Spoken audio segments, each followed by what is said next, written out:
Shabbat Shalom Mevorach, mes très chers amis, on est Parashat Emor, 5785, Medaber Israël Chavi Beranana, Lag Baomer Sameach aussi.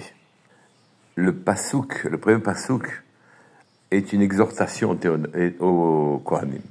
Yomer Hashem el Moshe, Hashem a dit à Moshe, Emor el Kohanim, Bnei Aaron, dis aux Kohanim, fils de Aaron, Ve'amarta alehem, et tu leur diras, les nefesh lo yitama ve'amav, pour une nefesh, c'est-à-dire qu'une nefesh qui est partie, il ne reste plus qu'une nefesh, le corps est mort en quelque sorte.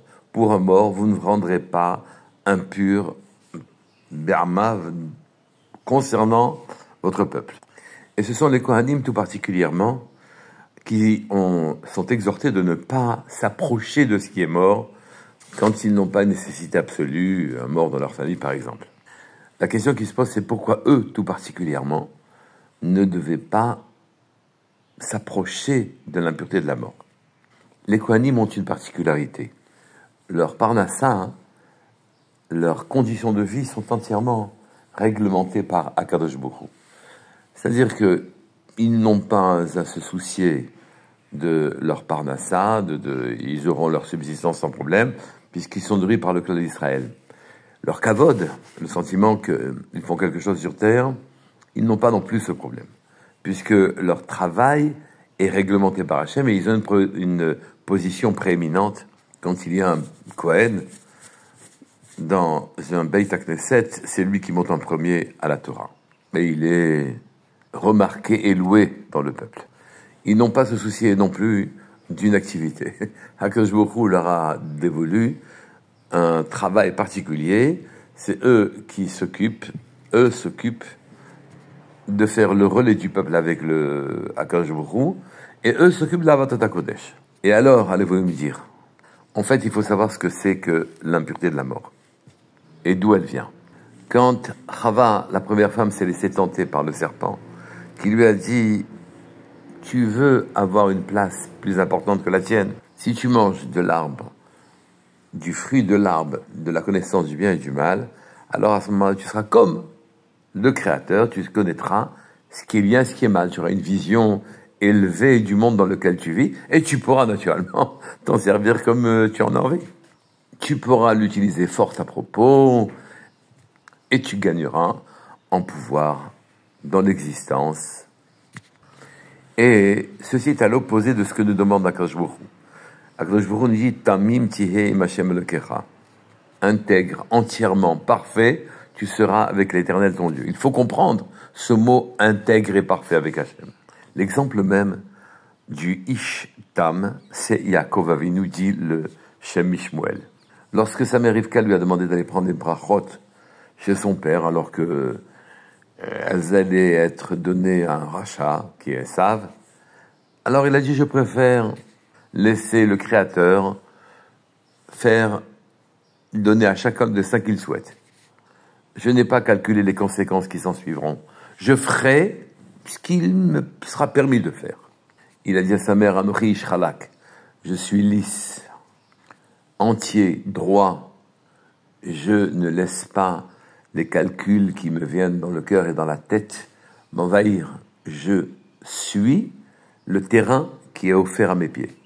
Mais quand il a compris que cet ordre venait d'Hachem, malgré les inconvénients qui pourraient aussi s'en suivre s'il était découvert, il a accepté et il a fait ce que sa mère lui disait.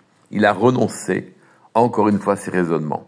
On est dans la période du Homer et on nous demande d'avoir des semaines tmimot, complètes, intègres, parfaites, d'abandonner toute velléité, de diriger sa vie, juste de faire une ishtadlut, mais pas plus que cette ishtadlut-là.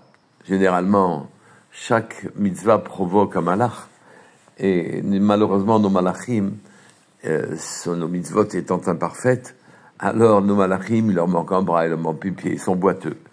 On vient avec une armée de défenseurs qui sont invalides. Le peuple d'Israël a été délivré de la mort quand ils ont dit « Naaseh venishma ». On fera ce qu'Hachem nous demandera et après on comprendra. On a abandonné toute velléité de maîtrise, on a abandonné le calcul. On se soumet à ce qu'Hachem nous dit. Mais quel rapport y a-t-il entre cette attitude et le fait d'être vivant et si on abandonne cette attitude et qu'on calcule, alors à ce moment-là, on se rapproche de la mort. Ishtam, tam, donc ça commence par un taf, ça finit par un mot de 2 lettres, oui. Oui, dans ce sens-là, parfait et intègre, alors à ce moment-là, ça semble nous rapprocher, nous laisser profondément vivants.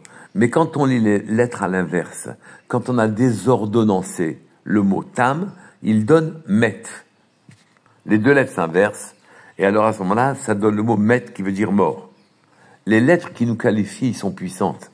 En vérité, elles donnent leur force aux lignes de vie. C'est elles qui font vivre ces lettres-là et donnent vie à nos attitudes et à nos actions. Le tam vit parce que son inverse, c'est met, il meurt. L'inverse de la mort est effectivement la vie. Donc si l'on écrit les lettres qui amènent de la force depuis le haut dans le sens inverse de met, l'inverse de la mort, c'est tam. Et tam veut dire parfait, intègre, sans calcul. Mais quel est le rapport entre cette attitude de tmimout, d'intégrité, de perfection, avec son créateur? Oui, pourquoi c'est ça qui amène la vie? Alors, on va dire qu'un homme qui est tam, qui est intègre, qui est parfait, est comme une pièce qui est à sa place dans un puzzle. L'ensemble des autres pièces fait, en quelque sorte, sa présence et lui offre son assistance. Il est à sa place et il accepte sa place. Alors, l'ensemble de l'univers est à son service, dans le microcosme et dans le macrocosme. Tous ses organes fonctionnent correctement et lui-même a une place parfaite dans l'univers. Il est sans calcul, alors il peut jouer son rôle de relais de la lumière divine de manière parfaite. La raison pour laquelle nous faisons des calculs, des raisonnements, et que nous voulons maîtriser, c'est qu'en vérité, on recherche notre positionnement. Et tout le temps où on recherche son positionnement, on fait des calculs. Le Kohen n'a pas à faire de calculs. Sa parnassa est assurée, son kavod est assuré, son activité est assurée. Il n'a qu'à accepter sa place. Et l'univers entier se met à son service, la lumière divine peut l'irriguer. Il est un relais pour lui et pour les créatures de cette lumière-là. Pour lui, en quelque sorte, la vie devient simple. Tout est luxe, calme et volupté. La lumière le traverse et il l'offre aux autres. En amont, il la reçoit. En aval, il l'offre. Il est lumière, paix, réussite et tranquillité. Shabbat Shalom.